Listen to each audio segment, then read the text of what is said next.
What's the meaning of case study?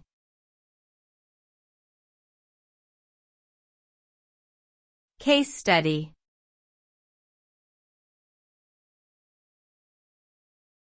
Case study.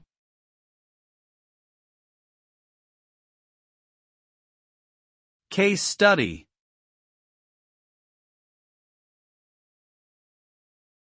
Case study.